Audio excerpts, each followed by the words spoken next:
Bonjour à tous, c'est Cyril de StipTrend. On va faire un petit point vidéo parce que maintenant ça fait depuis le 28 avril désormais que je n'ai pas fait d'actualisation vidéo.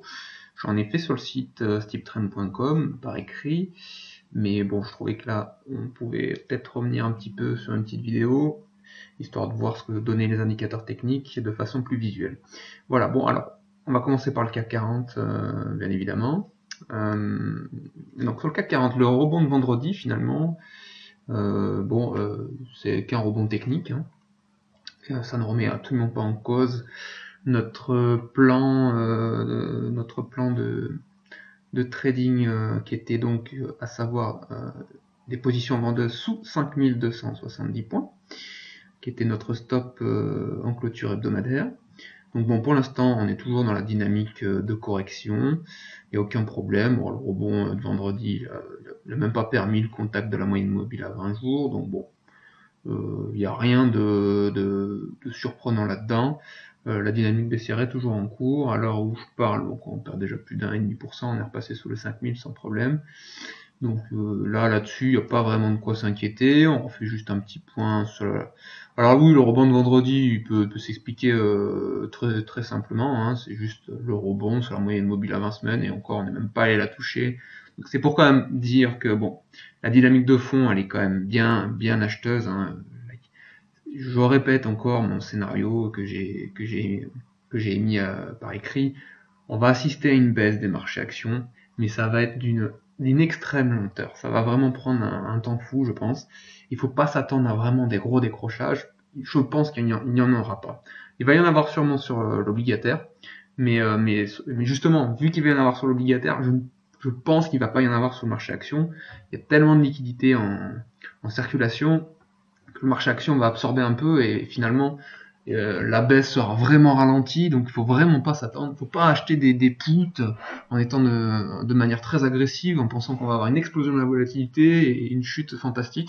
Je pense vraiment que ça va se faire très lentement. Alors pourquoi pas encore végéter là quelques semaines entre 4009 et 5100, et puis finalement amorcer la descente jusqu'à on avait dit 4100 à peu près, hein.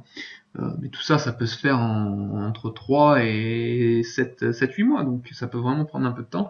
Donc quand on voit un rebond là comme celui de vendredi, bon, faut pas s'inquiéter, hein. C'est juste qu'il faut être d'une extrême patience, et je pense pas que ça soit le marché de référence à shorter, hein. Alors le marché, quand je dis le marché, c'est le marché action, je pense pas que ce soit le marché à shorter, à vendre à découvert, et le CAC 40, je pense encore moins. Donc bon, voilà, c'est juste que je pense qu'on n'ira pas plus haut que 5270 points d'ici la fin de l'année, et je pense on va consolider de façon très lente. On revoit juste un petit point sur sur le graphique mensuel. Donc pourquoi 5270? On l'avait déjà expliqué, 76,4% de Fibonacci de retracement, une droite de tendance baissière, on a réagi avec une belle mèche. Donc bon, voilà, tout ça, 5270 sont validés, c'est un super stop.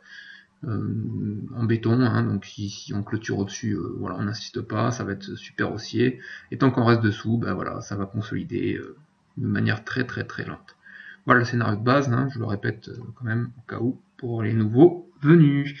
Alors juste un petit coup sur le S&P, bon, ça bouge absolument pas, mais toujours pareil, hein, c'est le même scénario, voilà, tant qu'on est en dessous de 2180, on avait dit, en clôture hebdomadaire, c'est pareil, on joue la consolidation. Alors je pense que la consolidation sur le S&P 500 peut être un peu plus marquée, mais pareil, ça va pas se faire de façon brutale. Donc je pense qu'on peut aller sur les 1600, 1700, entre la zone 1600 1700 d'ici la fin de l'année, mais ça va être d'une lenteur abominable pour ceux qui adorent les mouvements rapides. Voilà, donc toujours pas de... Voilà, c'est pas très intéressant. Je pense qu'il faut vraiment aller faire du stock picking là. En termes de gestion indicielle, je pense que ça va pas être vraiment très excitant ces prochaines semaines et ces prochains mois. Par contre, sur certaines valeurs, je pense qu'il y aura des consos plus intéressantes à jouer si on veut être un peu plus agressif à la vente. Donc bon, voilà, ça c'est encore le graphique hebdomadaire sur le S&P 500. On voit bien qu'il y a toujours tous les indicateurs, là, enfin toutes les alertes qu'on avait émises sur les indicateurs techniques, elles sont toujours valides, donc il n'y a aucun problème. Je pense juste que ça distribue sévèrement là dans la zone 2100, là, 2150. Je pense que là, dans cette zone-là, Je pense qu'il y en a qui achètent beaucoup de protection enfin, les gérants doivent acheter énormément de protection. Donc quand je dis de la protection, c'est ça achète de la volatilité, ça doit vendre des calls, bon bref. Euh, je pense que là, c'est vraiment, on est sur un joli top, hein. Alors je dis pas un top de long terme, hein, ça c'est pas mon scénario de base non plus, parce que je le répète une fois de plus, on est dans une énorme vague 3, je pense. Donc on attend cette fameuse vague 4 qui peut mettre un bon moment à se mettre en place. Et derrière, on peut assister à un nouvel élan haussier fantastique, je pense, dû à une hausse de l'inflation, je pense, qui va être très importante. Donc on le verra sur les actions et on le verra aussi sur l'or et l'argent. Donc voilà, c'est toujours mon scénario global pour ceux qui me suivent.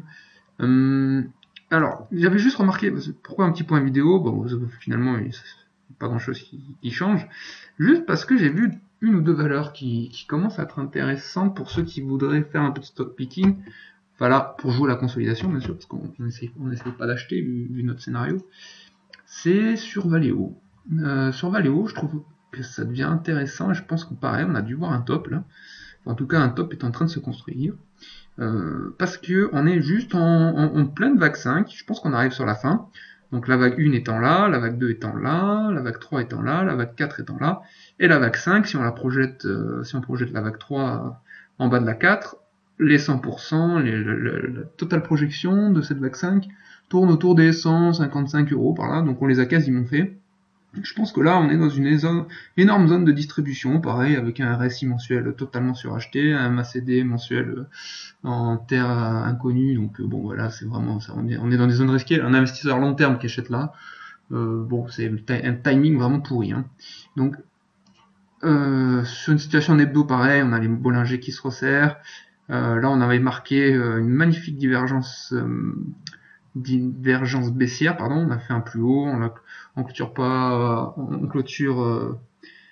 on clôture inférieure à la semaine précédente, avec un RSI qui donc par conséquent marque la divergence baissière. Et là, on voit bien que sur le MACD hebdomadaire, on est prêt à croiser à la baisse.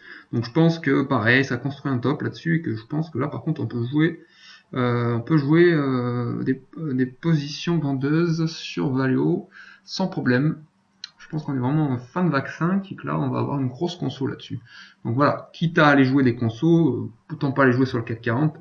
Je pense pas que le potentiel, enfin en thème de puissance baissière, ça soit violent. Mais sur Valeo, je pense que ça peut être intéressant d'ici les prochains mois. Sur une configuration journalière. On n'a toujours pas le seuil de déclenchement qui serait pour moi autour des 139 €. Là, alors voilà, si on veut être tranquille, on attend la cassure des 139 € et là on peut y aller. On peut y aller sans problème. Ou alors si on veut avoir un meilleur ratio rendement risque, et ben on commence à vendre dans cette zone-là, là, dans les zones actuelles, autour des 147 €.